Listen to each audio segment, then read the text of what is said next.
So we will start with next chapter, which is dual nature of radiation and matter. तो इसमें ज़्यादा formulas नहीं है. There are only 2 or 3 formulas at the maximum. But कुछ graph है. Graphs are important in this case. तो सबसे पहले ये dual nature of radiation and matter का मतलब क्या है पहले वो समझ लो. A very quick recap of the theory and formulas. So the idea here is there are 2 types of things that you will see. एक होता है रेडिएशन, दूसरा होता है मैटर. नॉर्मली रेडिएशन मतलब वेव, मैटर मतलब पार्टिकल. नॉर्मली हमने wave optics में, if you remember, wave optics में what you have seen, wave optics में you have seen concepts like interference, diffraction, polarisation, et cetera et cetera. तो ये जो फेनामेना है, कौन सा फेनामेना? इंटरफेरेंस या फिर डिफ्रैक्शन या फिर पोलराइजेशन, ये सारे के सारे आपको बताते हैं कि जो वेव है it is actually radiation, right. तो interference, diffraction, polarisation, et cetera etcetera, ये वेव का प्रॉपर्टी है. मतलब this is wave property, right. और जहां जहां पे कोलिजन की बात होगी, स्कैटरिंग की बात होगी, collision and scattering, these are properties of particles. So normally if you have wave should show you interference, diffraction, polarization, etc. If you have particle, they should undergo collision and scattering. जब collision की बात होती है तो momentum transfer, energy transfer की बात होती है. Good. But what happens is wave sometimes also behaves like particle. और वेव का अगर पार्टिकल बिहेवियर होगा, मतलब रेडिएशन का अगर पार्टिकल बिहेवियर होगा, तो रेडिएशन के 2 नेचर हो गए. कौन से 2 नेचर? एक है रेडिएशन, एक है मैटर, राइट. मतलब radiation can behave, wave can behave as both what? Radiation and matter. या उल्टा भी बोलते हैं, they also write it like this, dual nature of radiation. तो radiation has both nature, wave and particle. इसको बोलते हैं वेव पार्टिकल ड्युअलिटी. तो रेडिएशन बिहेव्स एज वेव. जब उसका वेव बिहेवियर होगा तो वो कौन से फेनोमेना शो करेगा? Interference, diffraction, polarisation, et cetera et cetera.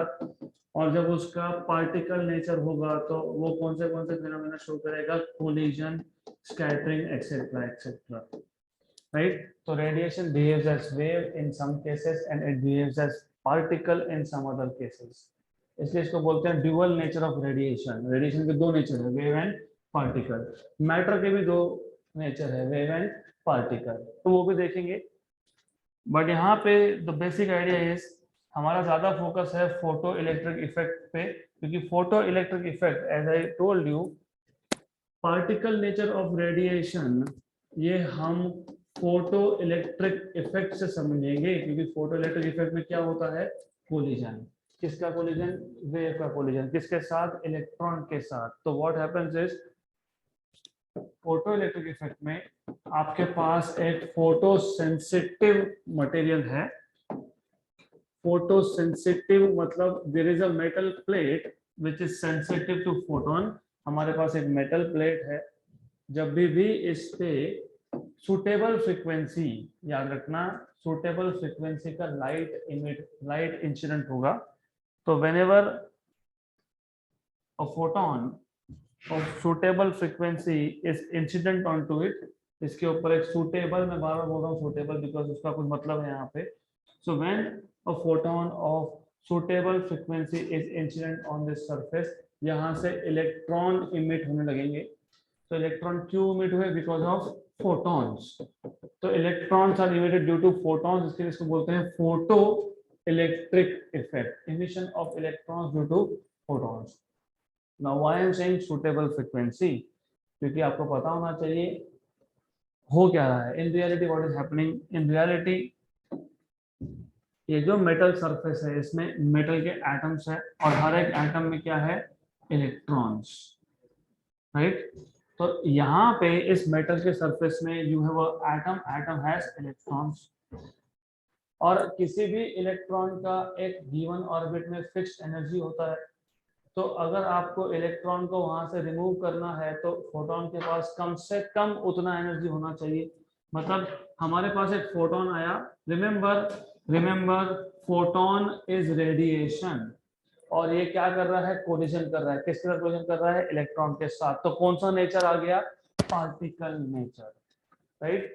तो फोटोन के पास अगर सफिशिएंट एनर्जी है, कितना एनर्जी, जितना इस इलेक्ट्रॉन के पास उस ऑर्बिट में है, तो फोटोन के पास कम से कम उतना एनर्जी होना चाहिए so that it can make this electron free, right. इसके लिए हम बोलते हैं सूटेबल, क्योंकि आपको पता है energy of photon is h into नू, ये याद रखना।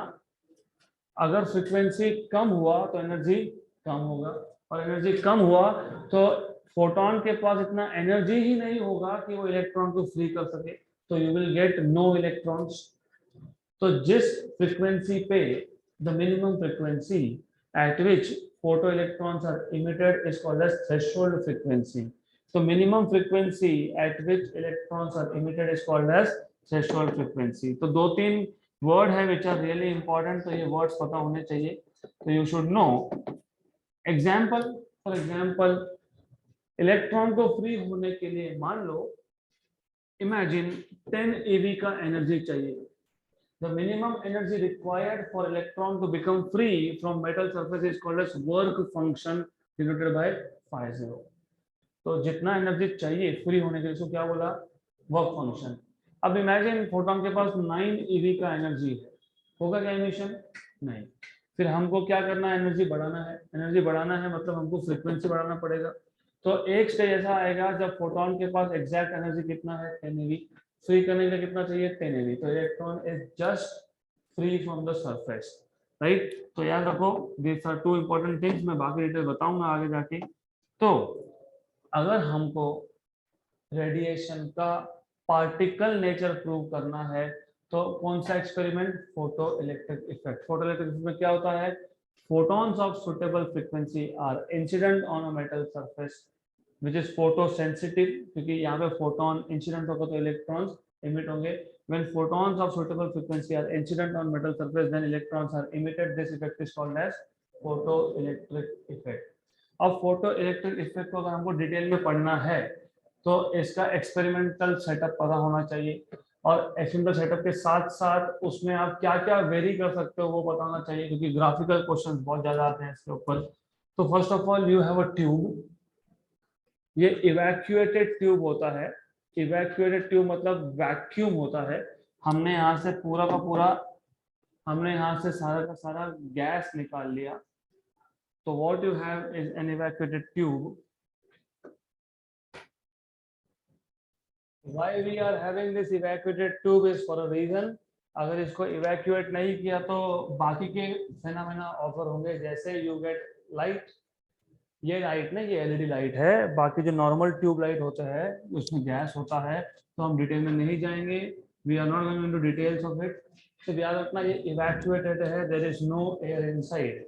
Then you have a plate here जिसको आप बोलते हो फोटो सेंसिटिव प्लेट। तो यहाँ पे you have a photo sensitive plate, यहाँ पे लाइट होगा इंसिडेंट, यहाँ से इलेक्ट्रॉन्स होंगे इमिट, इसको इसलिए इमिटर प्लेट भी बोलते हैं। यहाँ पे एक और प्लेट है जो इलेक्ट्रॉन्स को कलेक्ट करेगा, इसको बोलते हैं collector plate.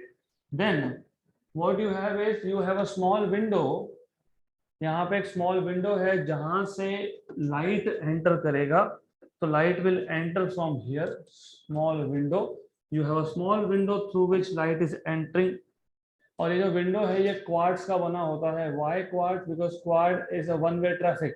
What do you mean by one way traffic, it only allows light to enter and not to go out. फिर यहाँ से हमने एक सर्किट बना लिया, मैं ये सर्किट से डिटेल नहीं यहाँ पे दिखाने वाला, यू जस्ट शुड नो कि यहाँ पे हम नीचे एक वोल्ट मीटर लगाएंगे जहाँ से हम वोल्टेज मेजर करेंगे, यहाँ पे हम एमीटर लगाएंगे जहाँ पे हम करंट मेजर करेंगे, वोल्ट मीटर, एमीटर।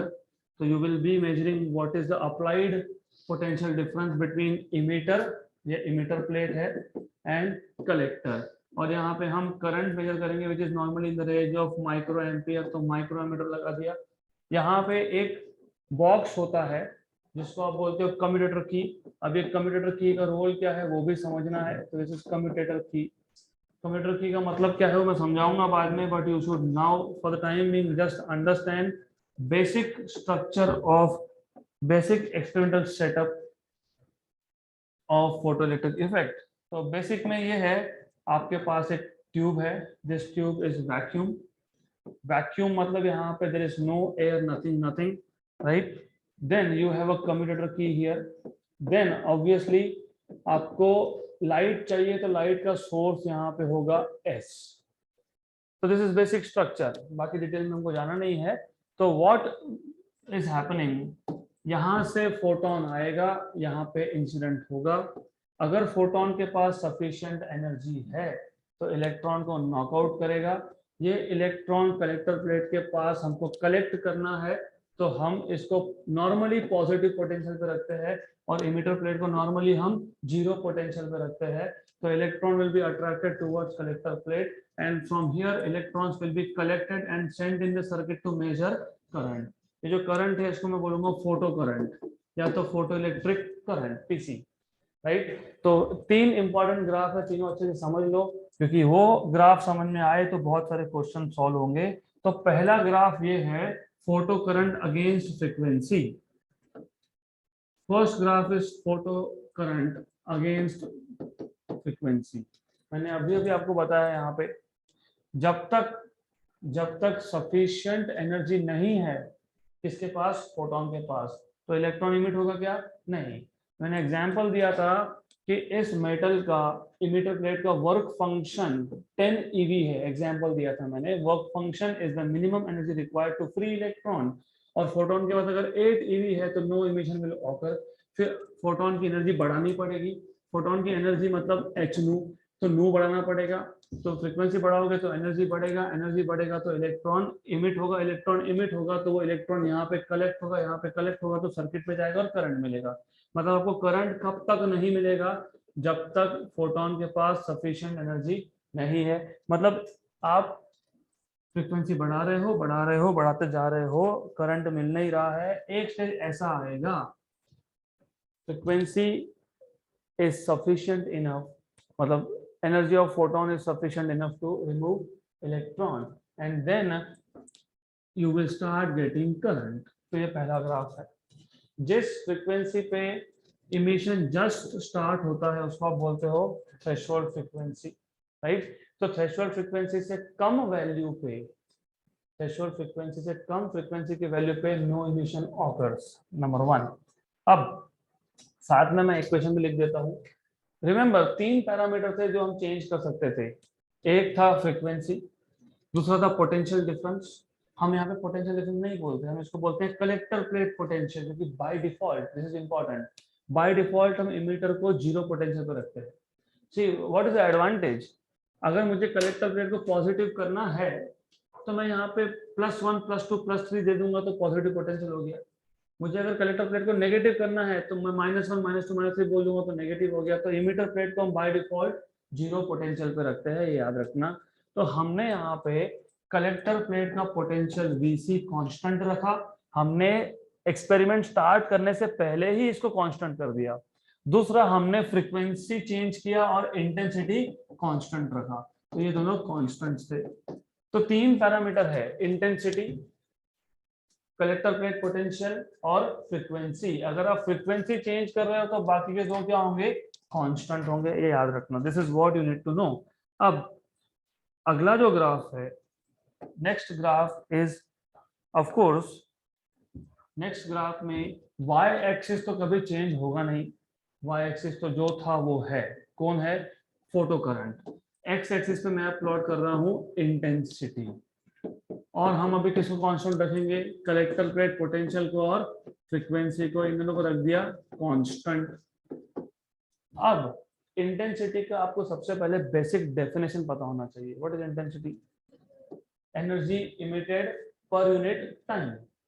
तो एक सोर्स कितना एनर्जी इमिट कर रहा है पर unit time is called as intensity. लेकिन रिमेंबर, यहाँ पे इंटेंसिटी का मतलब वही है लेकिन अलग तरीके से। इंटेंसिटी बढ़ाना मतलब नंबर ऑफ फोटॉन्स बढ़ाना। नंबर ऑफ फोटोन बढ़ेगा तो टोटल एनर्जी बढ़ेगा, लेकिन हर एक फोटोन का एनर्जी कितना रहेगा, सेम।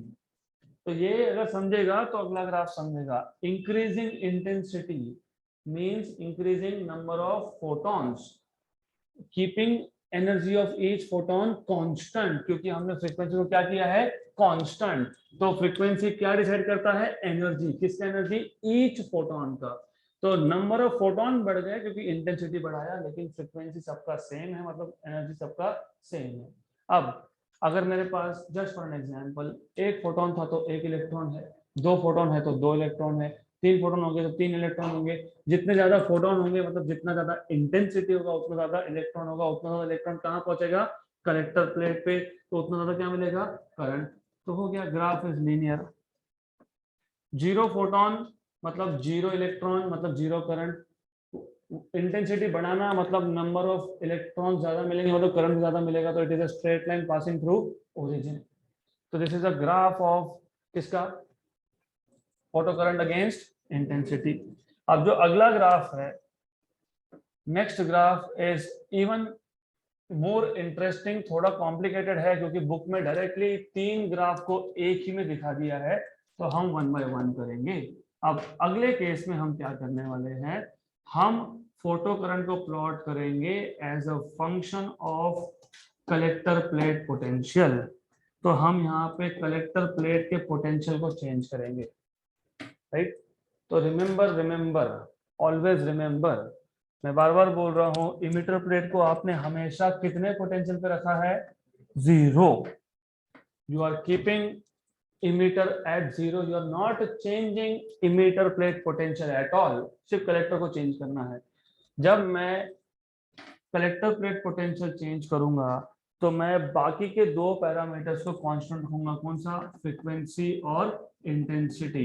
ये दोनों कौन है, ये कांस्टेंट्स है। और remember, frequency is greater than threshold frequency, नहीं तो इमिशन मिलने ही नहीं वाला। इमिशन नहीं मिलेगा तो करंट नहीं मिलेगा, सिंपल, राइट। अब हमको क्या चेंज करना है, कलेक्टर प्लेट पोटेंशियल। इमेजिन ये जीरो लाइन है, जीरो लाइन मतलब कलेक्टर प्लेट पोटेंशियल कितना, जीरो। तो ये भी जीरो, इमीटर भी जीरो और कलेक्टर भी जीरो, तो पोटेंशियल डिफरेंस है क्या, नहीं। तो आइडियली करंट क्या मिलना चाहिए, जीरो, क्योंकि electrons will only move from from negative plate towards positive plate. दोनों जीरो जीरो मतलब no one is negative, no one is positive. अगर इसको मैं वन कर दूं प्लस वन, तो ये बन गया पॉजिटिव, तो electrons will flow from emitter to collector. लेकिन यहाँ पे तो जीरो जीरो है, मतलब दोनों में पोटेंशियल डिफरेंस नहीं है। पोटेंशियल डिफरेंस नहीं होने का क्या मतलब होता है, इलेक्ट्रॉन्स वहां जाने ही नहीं चाहिए, नहीं जाएंगे तो करंट क्या मिलेगा, जीरो। ऐसा होता नहीं है, you still get some current. तो जीरो कलेक्टर प्लेट पोटेंशियल पे भी आपको करंट मिलता है। और ये करंट क्यों मिलता है, इसका बहुत सिंपल सा रीजन है, क्योंकि जब इलेक्ट्रॉन्स इमिट हुए, even though it is at zero potential, जाएंगे कहाँ, कहाँ जाएंगे, यहीं पे रहेंगे। क्यों, क्योंकि they don't have any other place to go, वो यहीं पे रुकेंगे। रुकेंगे तो क्या होगा, they start repelling each other. ऊपर से आपको फोटो इलेक्ट्रिक इक्वेशन पता होना चाहिए, बहुत सिंपल इक्वेशन है। हमारे पास क्या था, फोटोन था, फोटोन का एनर्जी कितना था, एच नू। इसका क्या हुआ, ये एक मेटल सरफेस पे इंसिडेंट हुआ, वहां से क्या इमिट हुए, electron. Energy required to for electron to become free is work function, right. अब मान लो इसके पास 11 eV का एनर्जी था और वर्क फंक्शन 10 eV है, तो 11 में से 10 यूज हो गया टू फ्री इलेक्ट्रॉन, एक कहाँ गया, काइनेटिक एनर्जी। किसका काइनेटिक एनर्जी, इलेक्ट्रॉन का। तो आपको ये पता होना चाहिए कि E energy of photon is equal to work function, जो बच गया वो होता है काइनेटिक एनर्जी ऑफ इलेक्ट्रॉन। तो kinetic energy of electron is energy of photon minus work function. मतलब क्या है कि यहाँ पे जो इलेक्ट्रॉन्स है वो फ्री है, वो सारे के सारे नेगेटिव है, रिपल्शन भी है, ये 0 है, वो भी 0 वोल्ट पे है, पोटेंशियल डिफरेंस नहीं होने के बाद भी यहाँ पे रिपल्शन भी है, ऊपर से एनर्जी भी है, एनर्जी मतलब velocity, kinetic energy is half mv square.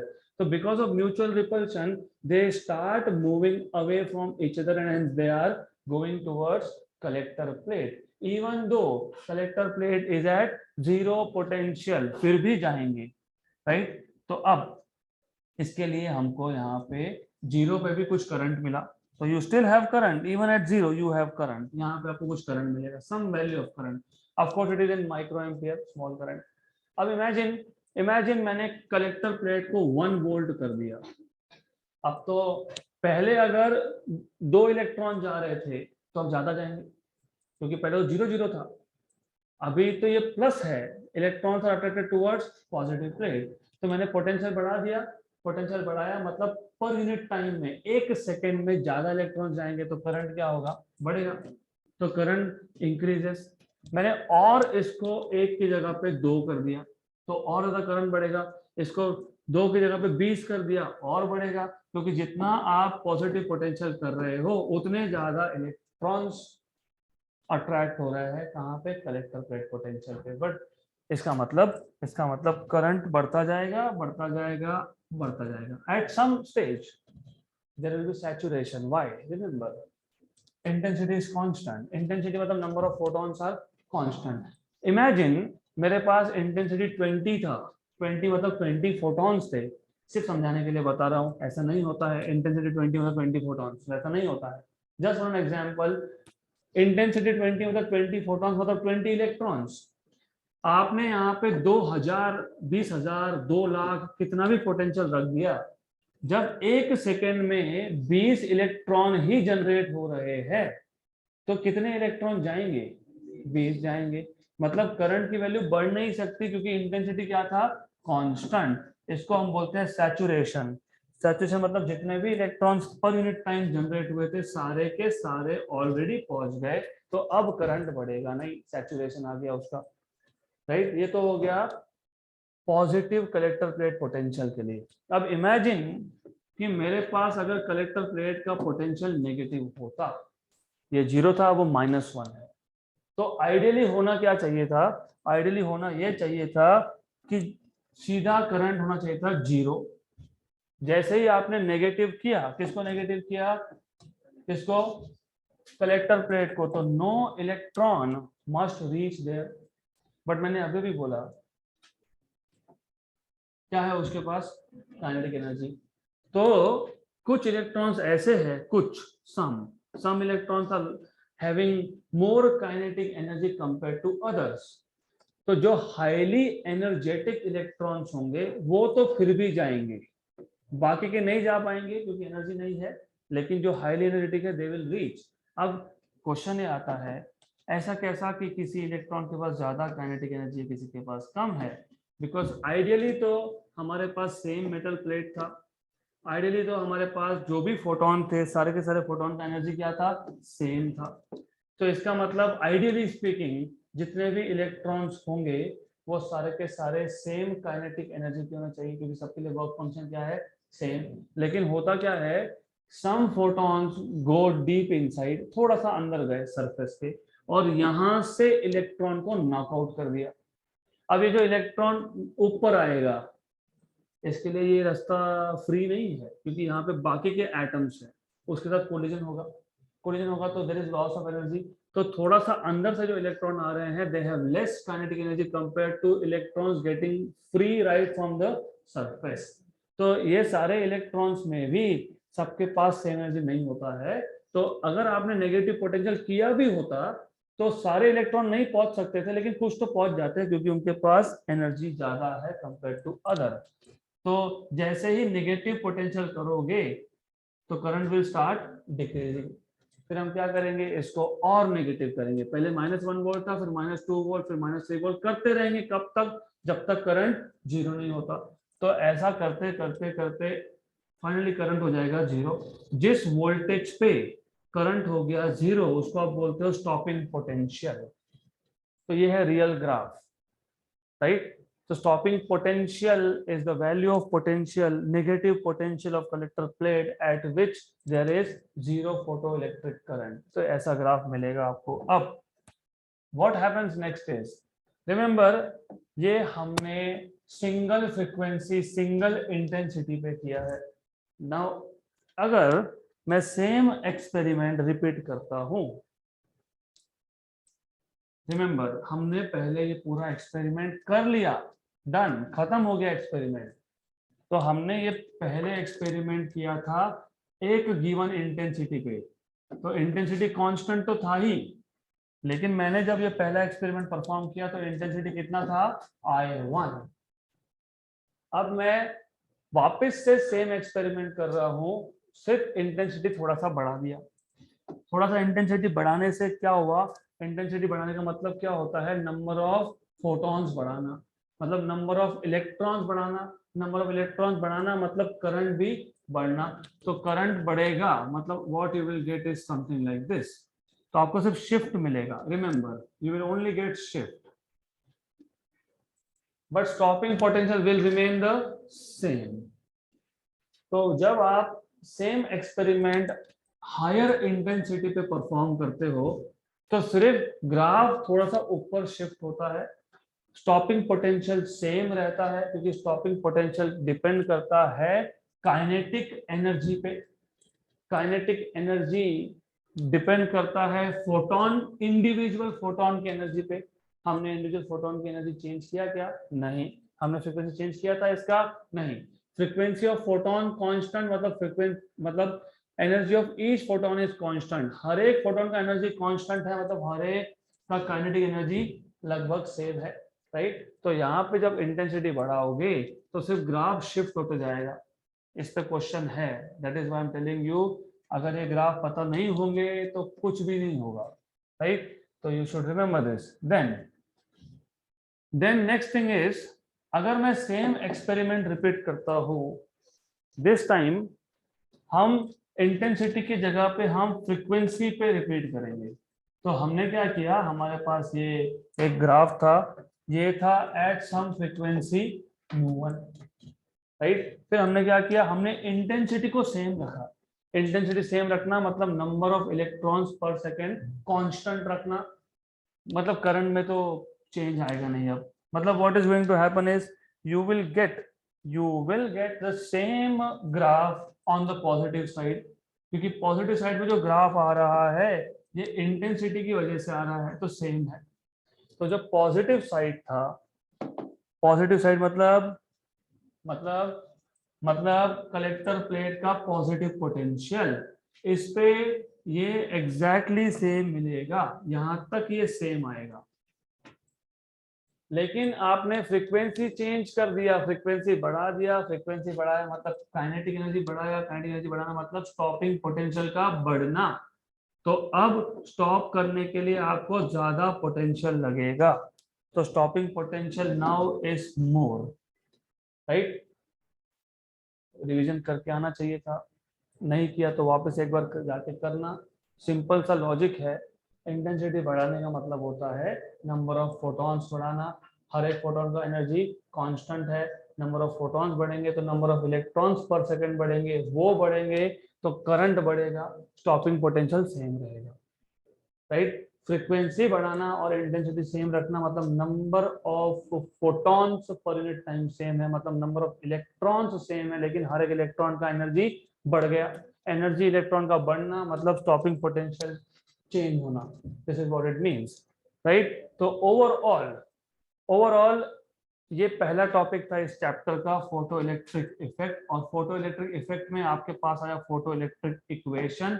वो इक्वेशन इतना सिंपल है कि आपको याद रहेगा ही. फोटोन के पास कितना एनर्जी था, इसने क्या क्या काम किया, इलेक्ट्रॉन को फ्री किया, जो बच गया वो ले गया. कैसे ले गया, काइनेटिक एनर्जी के फॉर्म में. तो काइनेटिक एनर्जी क्या होता है, h nu minus work function.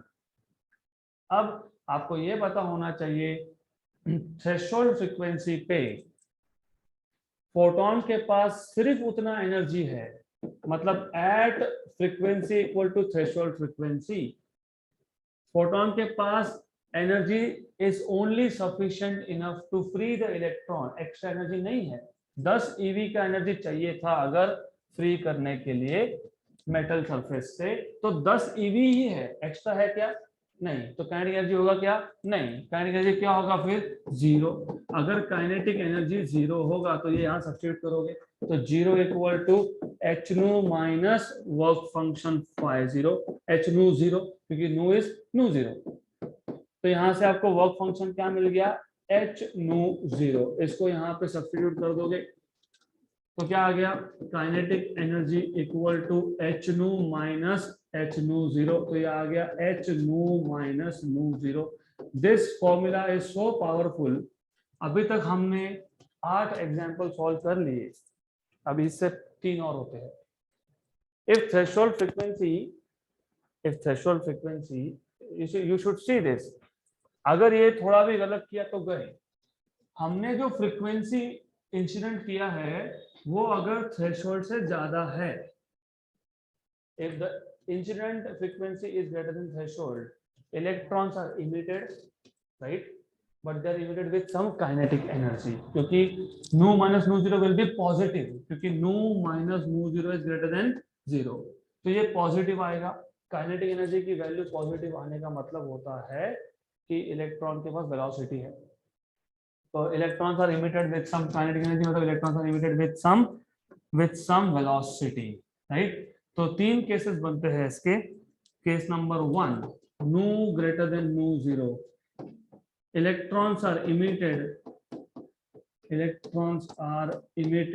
with some kinetic energy, with some ke kinetic energy. Case number 2, if nu is equal to nu zero, अगर frequency is just equal to threshold frequency तो क्या होगा? Electrons are emitted with zero के, electrons are just emitted with zero kinetic energy, right? और तीसरा case, if threshold frequency से कम हो गया इंसिडेंट फ्रीक्वेंसी, तो if nu is less than nu zero, nu less than nu zero मतलब negative. Kinetic energy का भी नेगेटिव होता है क्या? क्यों नहीं होता? Kinetic energy negative? क्योंकि काइनेटिक एनर्जी mv²/2 होता है, मास नेगेटिव होता है। कभी v नेगेटिव हुआ भी तो उसका स्क्वायर नेगेटिव होगा नहीं, तो kinetic energy can be negative? No. तो if nu is less than nu zero मतलब काइनेटिक एनर्जी इज नेगेटिव, मतलब नो इमिशन, राइट? तो ये नो इमिशन का केस है। तो ये 3 क्वेश्चन और सॉल्व हो गए, राइट? अब एक लास्ट चीज जो पता होनी चाहिए, that is how do you find out stopping potential. देखो ऐसा है, स्टॉपिंग पोटेंशियल मतलब हमने क्या किया था, यहाँ पे जो इलेक्ट्रॉन इमिट हुआ मुझे उसको स्टॉप करना है। स्टॉप करना है मतलब क्या करना है? कलेक्टर प्लेट तक पहुंचने नहीं देना है। You don't want this electron to reach collector plate, तो क्या करोगे? कलेक्टर प्लेट का नेगेटिव पोटेंशियल बढ़ाते जाओगे, -1, -2, -3, -4, -5 करते जाओगे। कब तक करोगे ये? जब तक इलेक्ट्रॉन वहां तक जाने से रुकता नहीं। इसका मतलब maximum kinetic energy is equal to EV0, राइट? तो याद रखना, काइनेटिक एनर्जी मैक्सिमम इलेक्ट्रॉन का इज इक्वल टू EV0, क्योंकि आपको पता है energy is EV। How do you define EV? Electron लिया, उसको एक पोटेंशियल में रख दिया, electron starts moving, when it is moving it is gaining kinetic energy. तो यहाँ पे kinetic energy is equal to EV। हम यहाँ पे उल्टा कर रहे हैं, हम इलेक्ट्रॉन को रोक रहे हैं, we are stopping the electron. तो जिस इलेक्ट्रॉन का एनर्जी मैक्सिमम होगा वो भी रुक जाएगा, मतलब Ke max equal to EV0। तो then same photoelectric equation will become, what was Ke? H nu minus work function, तो यहाँ क्या लिखोगे, EV0 equal to h nu minus work function, right. तो इतना पार्ट 1 में इस चैप्टर में है। दूसरे पार्ट में ये था dual nature of radiation. Dual nature of matter में कुछ नहीं है, सिर्फ डी ब्रॉगली हाइपोथेसिस है। तो any moving particle has a wave associated with it. इसका मतलब if I throw a ball at you, आपको दिखेगा ऐसा जा रहा है ball, but reality is it is going like a wave. पर हम डिटेक्ट नहीं कर सकते, we can not detect this because it has a very very small wavelength, तो वो डिटेक्टेबल नहीं होता है। तो according to de Broglie hypothesis, wavelength lambda of a moving particle is h upon momentum. Momentum is m into v. ये एक equation use करना पड़ेगा। Then number 2, you know what is kinetic energy? Kinetic energy is half mv square multiply divided by m. mv is momentum, तो momentum square upon 2m, ये भी आ गया kinetic energy. मतलब momentum square is 2m into kinetic energy, मतलब momentum is under root of 2m into kinetic energy. ये यहाँ पे सब्स्टिट्यूट कर देना मोमेंटम की जगह पे, तो आपको मिल जाएगा wavelength lambda equal to h upon under root of 2m into kinetic energy. लेकिन आपको पता है kinetic energy is work done is charge into potential, right? तो kinetic energy is q into v, अभी भी बताया मैंने, अभी लिखा था यहाँ पे, E मतलब q, v मतलब v, qv, right? तो kinetic energy is qv। तो ये आ गया वेवलेंथ का formula for a moving charge particle. ये न्यूट्रॉन्स पे अप्लाई नहीं हो सकता, क्यों? न्यूट्रॉन न्यूट्रल है तो वहां पे अप्लाई नहीं होगा ये, that is q into v, right. Then उसके बाद अब अगर इलेक्ट्रॉन है, for electron what you have is charge is E, what is E, 1.6 into 10 power minus 19 coulomb. Mass of electron कितना है, 9.1 into 10 power minus 31। x की value आपको पता है 6.63 into 10 power minus 34। ये सब वैल्यूज यहाँ पे सब्स्टिट्यूट करोगे अगर, तो what you will get is, सारे के सारे वैल्यूज सब्स्टिट्यूट करोगे तो you will get 12.27 angstrom upon root of v। तो ये डायरेक्टली आप अप्लाई कर सकते हो ओनली फॉर इलेक्ट्रॉन, क्योंकि सारा का सारा डेटा किसका है इसमें, इलेक्ट्रॉन। प्रोटॉन के लिए चलेगा क्या, नहीं, व्हाई, बिकॉज प्रोटॉन का मास होता है अलग। Good, so that's all about theory part खत्म। फर्स्ट क्वेश्चन 2020 और 2019 CET दोनों में आया था। The maximum velocity of the photoelectron, maximum velocity, maximum पूछा है of photoelectron emitted by metal surfaces V, maximum velocity is V, charge and mass of photoelectron is denoted by E and M, the stopping potential in volt is, so you are supposed to find out stopping potential. So how do you find out stopping potential? EV0 equal to maximum energy, kinetic energy, ठीक है। look what is given to you, maximum velocity of photoelectron is V, Vmax is V, charge and mass of photoelectron is E and M, stopping potential find कैसे करोगे, this is what I am asking you।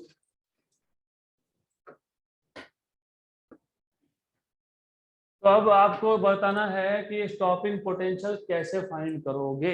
Very very simple question. Option number ए आएगा v²/2E/m, but कैसे आएगा, shortcut method आपको पता होना चाहिए, you must no. मैंने अभी अभी सारे इक्वेशन आपको बताए थे and you must know what are the different equations. अभी लिखा था, क्या लिखा था, look somewhere here, Ke max is EV0, right? Ke max, maximum kinetic energy is equal to EV0, half m Vmax square equal to EV0, correct? Then stopping potential find करना है, V0 find करना है, तो V0 मिल जाएगा ना, stopping potential find करना है, हो गया। V0 equal to 1/2 m v max square upon E.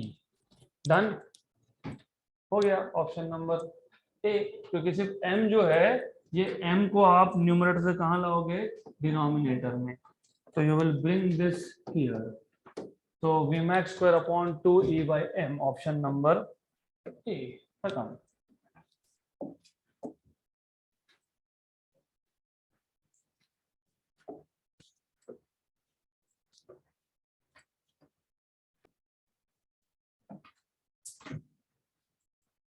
Question number 2.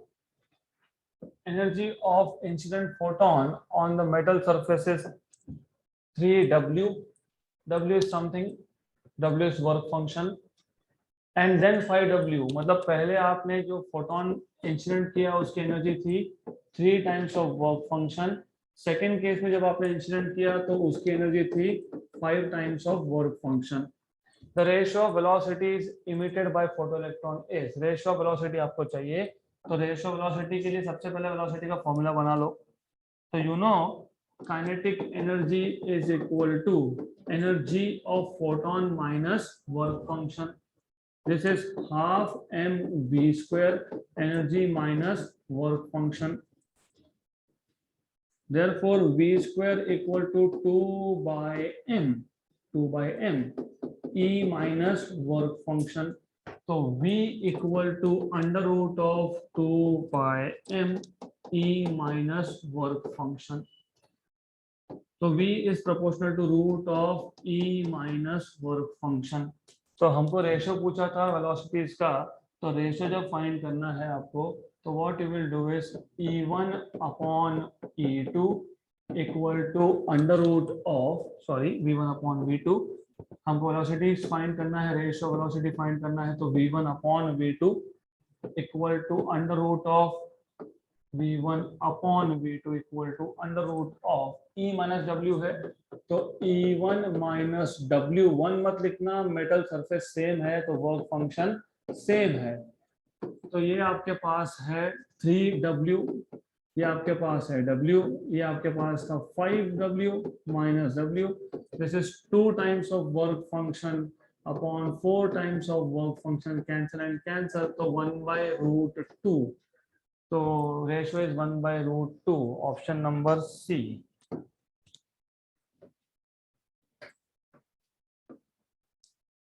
Next question, अगला क्वेश्चन थ्योरी क्वेश्चन है, when a photon enters glass from air, which one of the following quantity does not change? velocity change होता है, पता है आपको, that is why there is refraction। wavelength change होता है, yes। frequency does not change। when photon changes medium, it goes from one medium to another medium, frequency constant होता है, velocity change होता है, wavelength भी change होता है, क्योंकि velocity change हो तो momentum भी change होगा, क्योंकि m into v। what does not change is energy। Simple question है। अगला क्वेश्चन 2020,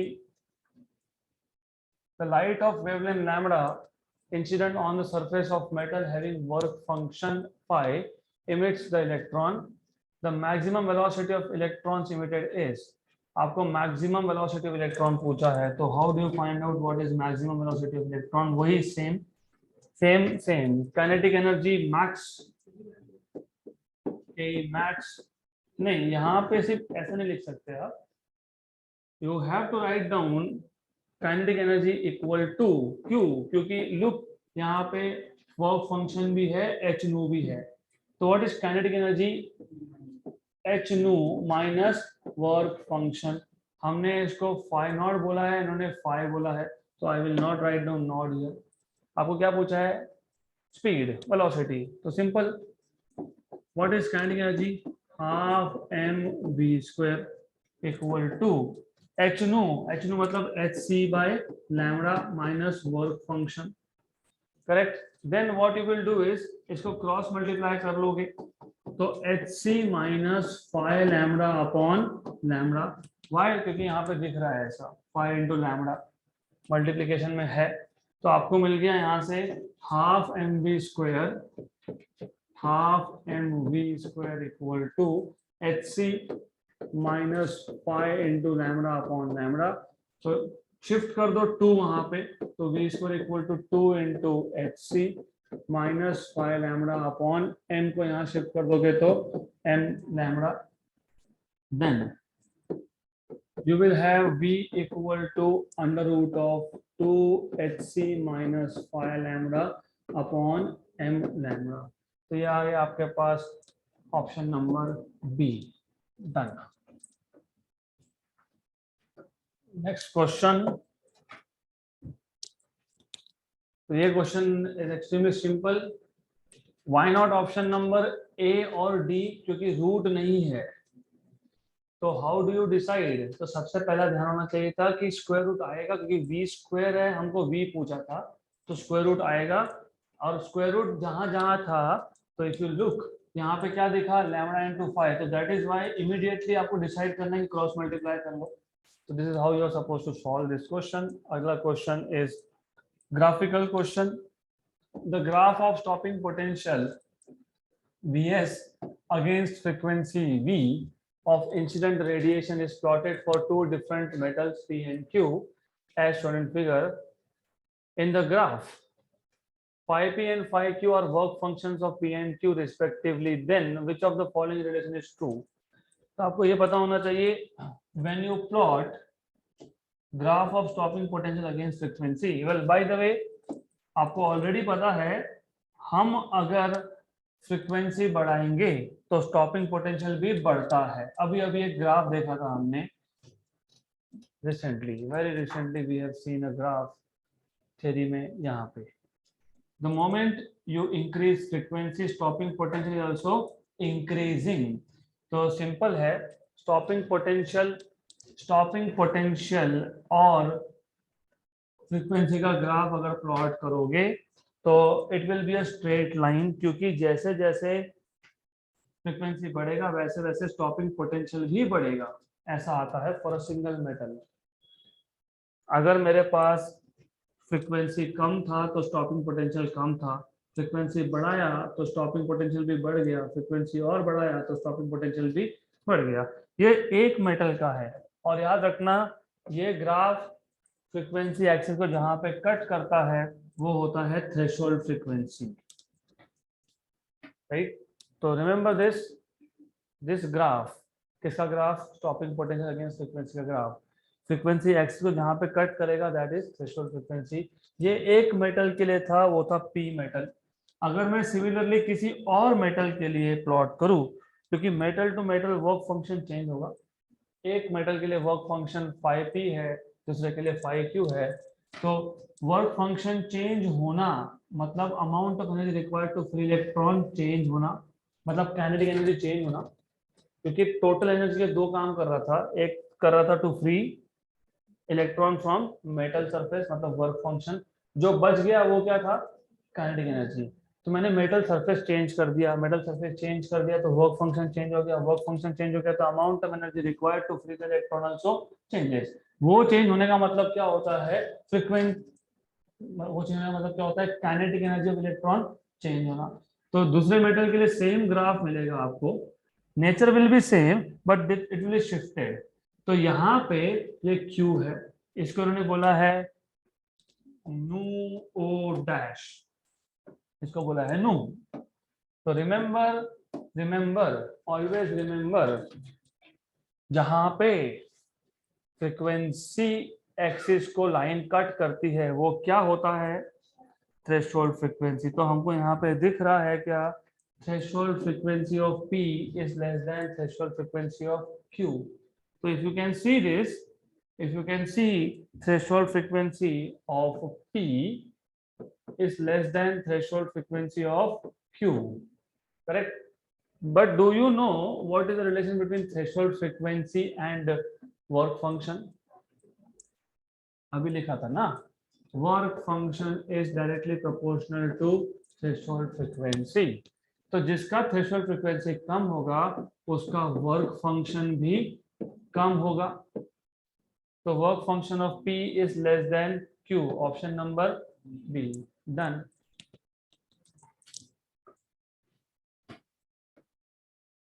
नेक्स्ट क्वेश्चन,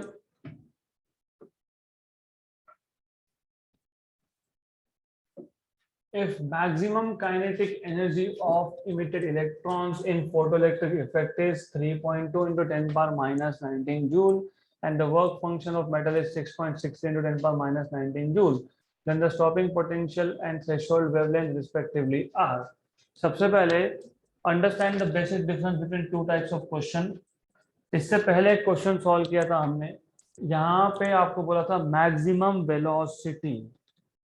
जब मैक्सिमम वेलोसिटी बोला है तो आपने पूरा का पूरा फोटोइलेक्ट्रिक इक्वेशन यूज किया, K equal to H nu minus work function. यहाँ पे आपको बोला है maximum kinetic energy.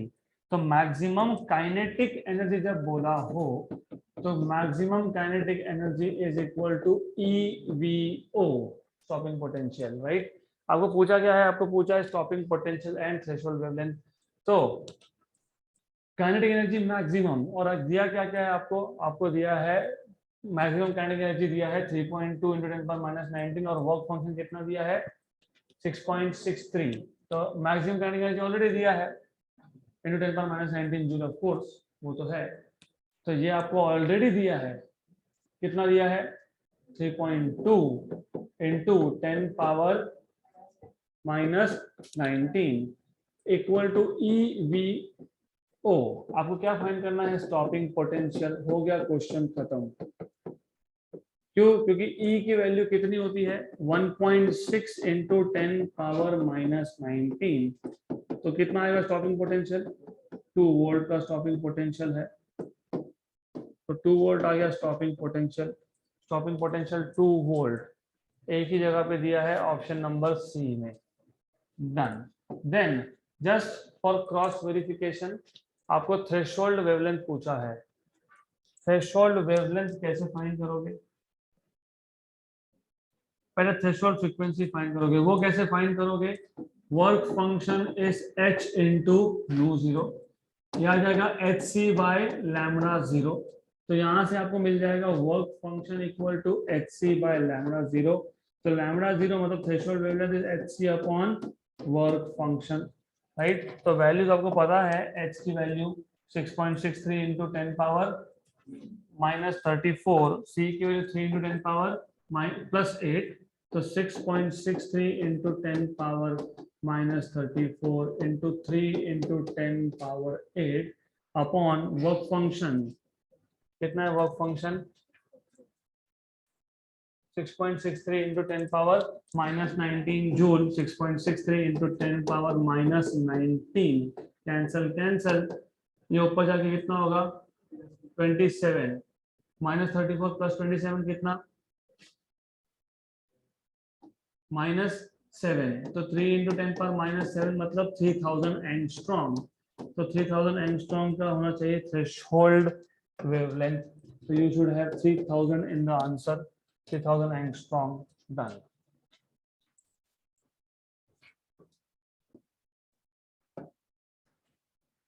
Next question. When photons of energy h nu falls on a metal plate of work function W0, photoelectrons of maximum kinetic energy K are ejected. If the frequency of radiation is doubled, the maximum kinetic energy of the ejected photoelectrons will be. So simple question है, photons of energy h nu when they are incident, work function कितना है W0. तो h nu is work function plus kinetic energy. तो kinetic energy क्या आ गया K, right. तो this is what you have. ये आ गया इक्वेशन नंबर 1. जब आपने फ्रीक्वेंसी डबल कर दिया, तो फ्रीक्वेंसी डबल करना मतलब 2 टाइम्स करना. तो 2h nu यहाँ पे ये आप h nu डैश भी लिख सकते थे. You can write h nu dash as well equal to work function plus k dash, क्योंकि आपको क्या फाइंड करना है k डैश फाइंड करना है. h nu डैश कितना है 2 nu.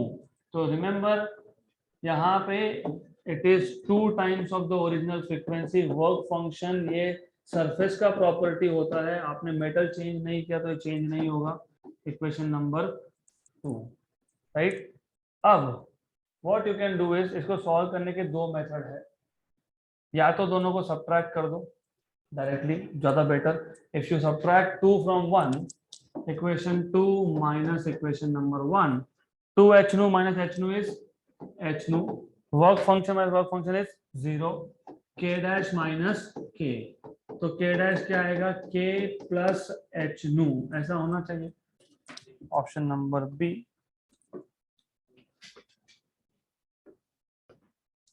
Next question. तो एज यू सी सारे के सारे क्वेश्चन सेम फॉर्मूला ही है, maximum kinetic energy is EV0, energy of photon is work function plus kinetic energy etcetera etcetera. ये क्वेश्चन थ्योरी है। Metal surface is illuminated by light of given intensity, given intensity मतलब constant intensity and frequency to cause photo emission. If the intensity of illumination is reduced to 1/4 of its original value, intensity को 1/4 कर दिया तो maximum kinetic energy पे क्या फर्क पड़ता है, कुछ फर्क नहीं पड़ता, क्योंकि kinetic energy maximum is decided by frequency and not intensity. इसलिए वो थ्योरी बैकग्राउंड होना चाहिए, क्योंकि इंटेंसिटी चेंज करना मतलब नंबर ऑफ फोटॉन्स चेंज करना, फोटॉन्स की एनर्जी चेंज करना नहीं होता है। काइनेटिक एनर्जी ऑफ इलेक्ट्रॉन तब चेंज होगा जब फोटॉन का एनर्जी चेंज होगा, तो remains unchanged. Next question. When certain metal surface is illuminated with a light of wavelength lambda, तो incident wavelength है lambda, the stopping potential is V. When the same surface, वही surface है मतलब work function constant, is illuminated by light of wavelength 2 lambda, the stopping potential is V by 3. The threshold wavelength for the surface is, तो सबसे पहले you must make a formula for stopping potential। तो आपको पता है, क्या पता है, मैक्सिमम काइनेटिक एनर्जी, या फिर सिर्फ काइनेटिक एनर्जी लिख सकते हो, equal to, if you know, H nu मतलब hc by lambda minus work function. Okay, बराबर है ना। Total energy is kinetic energy plus work function. What is this? This is EVO, where VO is stopping potential। अब ये equation दो अलग अलग conditions में अप्लाई करना है। पहले केस में जब वेवलेंथ कितना था लैम्बडा, स्टॉपिंग पोटेंशियल कितना था V, तो for case 1 you will have EV equal to hc by lambda minus work function, equation number 1। दूसरे केस में वेवलेंथ कितना था 2 लैम्बडा मतलब hc by 2 lambda, stopping potential कितना था V by 3 minus work function. हमें फाइंड क्या करना है, हमें फाइंड करना है थ्रेशोल्ड वेवलेंथ। थ्रेशोल्ड वेवलेंथ कैसे मिलेगा? थ्रेशोल्ड वेवलेंथ तब मिलेगा जब आपको वर्क फंक्शन मिलेगा। तो एक काम करो, what you can do is you can subtract these two और ऐड दीज टू। सब्ट्रैक्ट करोगे तो ज्यादा इजी है। Why? If you subtract this, work function will cancel out. Correct? हमें फाइंड क्या करना है? Threshold wavelength. तो थ्रेशोल्ड वेवलेंथ कैसे आएगा? थ्रेशोल्ड वेवलेंथ आता है वर्क फंक्शन से। Work function is hc by lambda 0। तो अगर हमको ये फाइंड करना है तो ये चाहिए, अगर वो चाहिए तो उसको कैंसल करके फायदा नहीं है, because if you subtract, if you add करोगे तो -2 टाइम्स होगा, सब्ट्रैक्ट करोगे तो ये कैंसल होगा। आंसर को एक बार देख लेना, आंसर में कहीं पे भी v नहीं है, यू डोंट हैव v, इसका मतलब you have to get rid of v को हटाना पड़ेगा यहाँ से। तो एक काम करते हैं, हम पहले इसको सब्ट्रैक्ट करते हैं। सब्ट्रैक्ट करने से क्या हुआ? Minus minus and minus, EV minus EV by 3, 1 minus 1 by 3 is 2, so 2 EV by 3. Then you have hc by lambda minus hc by 2 lambda, मतलब hc by 2 lambda, minus and minus is plus 0। इससे कुछ मिला? Nothing. फिर ऐसे type के questions में दो equations तो मिल गए, करना क्या है वही समझ में नहीं आता है। तो करना कुछ नहीं, डिवाइड करना है इसको। तो इसको डिवाइड करोगे तो ईवी अपने आप यहाँ से कैंसिल हो जाएगा। इक्वेशन नंबर 1 को 2 से डिवाइड करो या 2 को 1 से डिवाइड करो, ये same thing, EV and EV by 3 equal to H C by lambda minus work function upon H C by 2 lambda minus work function.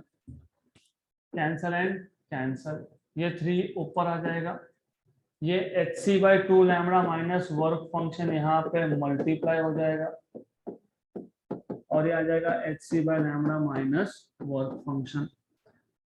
Solve करना, ये आ जाएगा आपके पास 3hc by 2 lambda minus 3 times of work function equal to H C by lambda minus work function.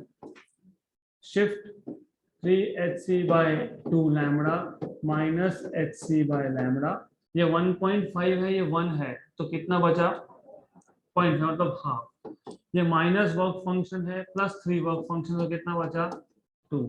तो ये आ गया 0.5 मतलब 1/2 hc बाय लैम्बडा और ये आ गया 2। करेक्ट। हमको क्या पूछा था, थ्रेशोल्ड फ्रीक्वेंसी। मैंने अभी अभी आपको बताया, वैसे सॉल्व हो गया यहाँ पे, but I just told you threshold frequency मतलब hc by lambda 0।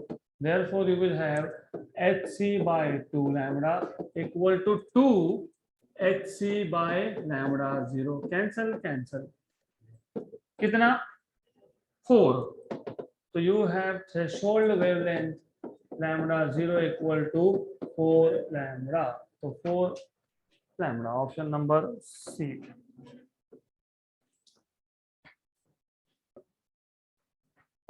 Next question, threshold frequency is just 4 lambda, कुछ नहीं है, मल्टीप्लाई करना है, x से x को कैंसिल करना है, you get 4 lambda.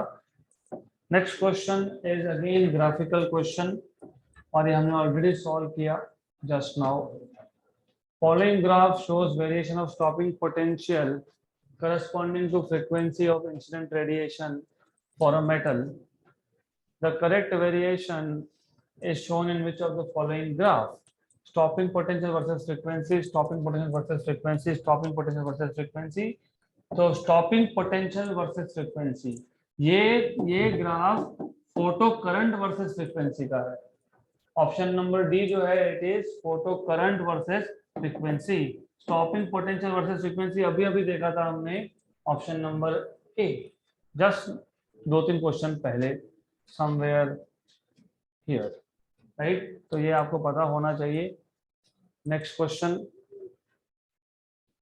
The energy of an electron having d Broglie wavelength lambda is, energy of electron having d Broglie wavelength lambda, how do you find out energy of electron? मैंने अभी भी बताया था, look, energy of electron is half mv square, right, but you multiply divide by m, so m square v square by m, but this is momentum square upon 2m, but momentum is h upon lambda from de Broglie hypothesis, तो h square upon lambda square and 2m, तो h square upon 2m lambda square, option number B, done।